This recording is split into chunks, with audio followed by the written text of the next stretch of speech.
Yo guys, what's up? This is Sam from Instinct Learning, and today we have a new tutorial on how to make a killer forest bassline, and this will be sort of the bassline that we are doing. We are going to have a small list.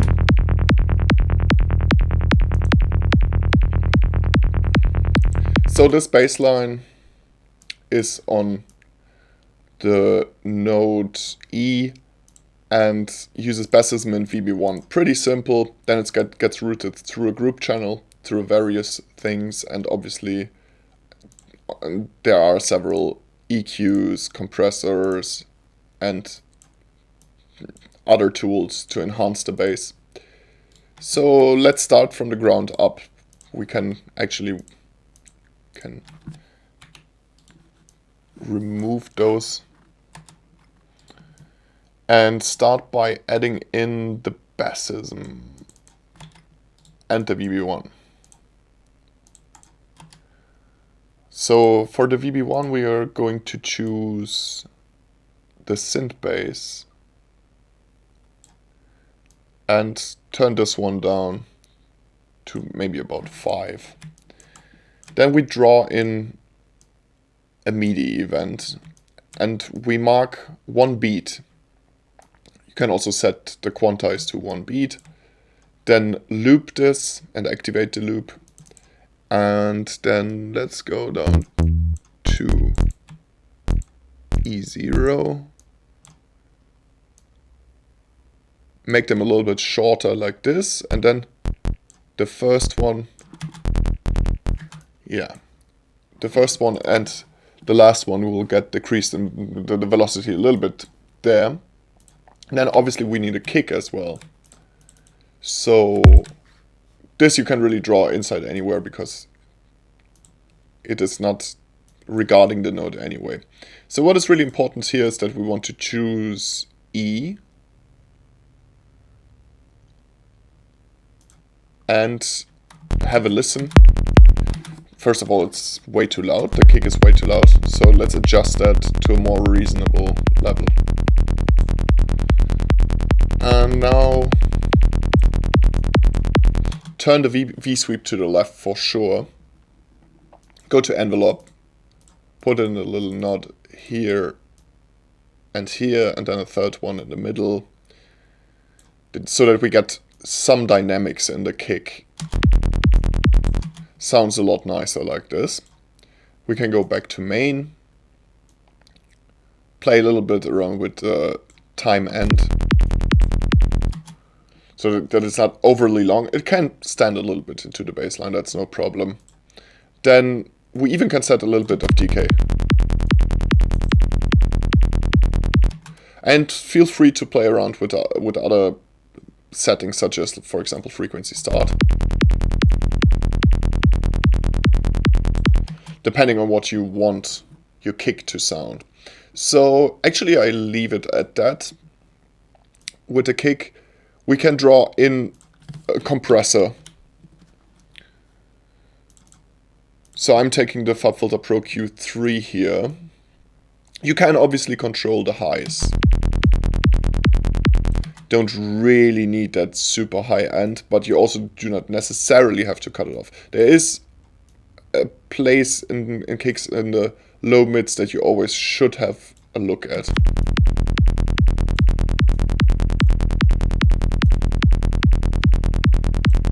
And maybe even something in the highs if there is something that disturbs you, or in the mids.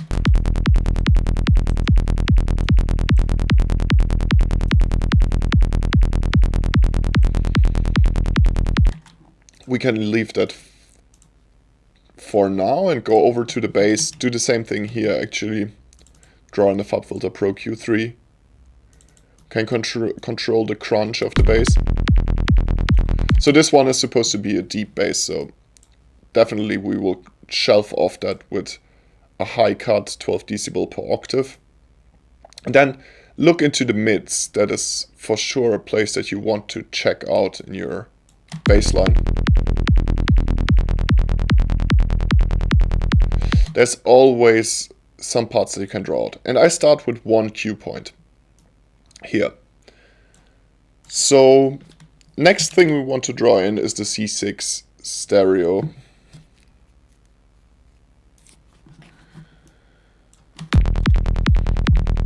What we can do here is definitely compress the mids a little bit.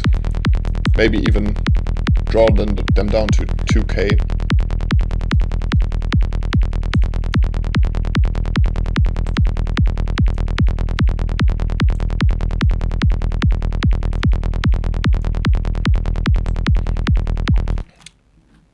And you can also shelve the lower frequencies here, but don't overdo that. I mean, that will obviously have an effect on your overall signal. So let's draw an R bass as we did before.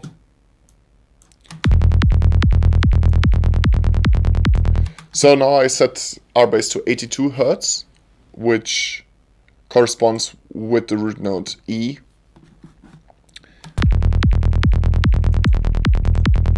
And this makes the bass sound a lot fuller, of course. I draw down the intensity by about 4. This is really up to you. In this case, I want this really deep, grungy bass line, so I think that's good. The next thing that we can do, obviously, is a group channel. Stereo group channel. The signal is mono anyway. So let's route those two channels into the group, and there's a little trick. Hold Shift and Alt, and then go to the routing of the channels that you have selected, and it will put them all in the same bus. So now that they are routed,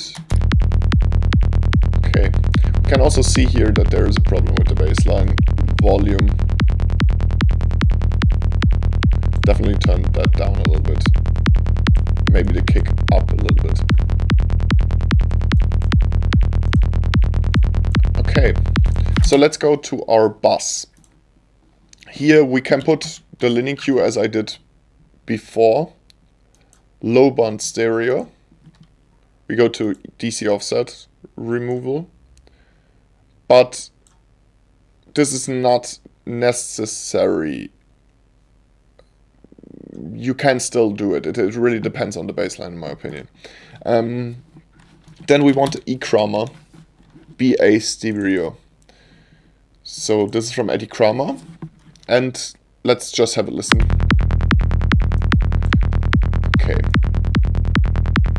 So this is like a combined bass effect equalizer compression tool, and I really like it a lot. There is some problem with the attack, that the first kick gets played out really loud, but in the end, if you export the track, normally it doesn't really matter.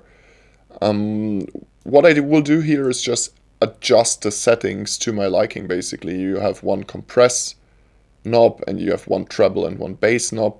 You can just adjust those, and I find that it glues it nicely together, the kick and the bass.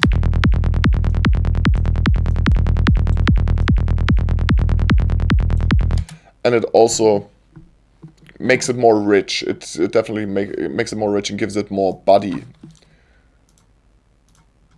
So you can duplicate that, take the glue, and just put them together in 4 or put them together in 16, as you prefer. And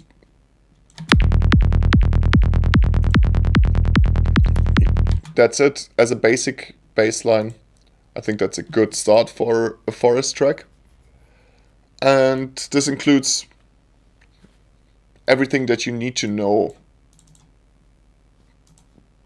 From this point on, you can obviously, adjust the things to your liking or according to your root note. I mean, if you're not in E, obviously all those numbers also in Bazzism, they don't really count. And this is a good basis, so definitely you can work this out more and refine it, but I tend to not want to lose time when I'm producing music, so I get the first draft down pretty quickly, also when it comes to a bass line.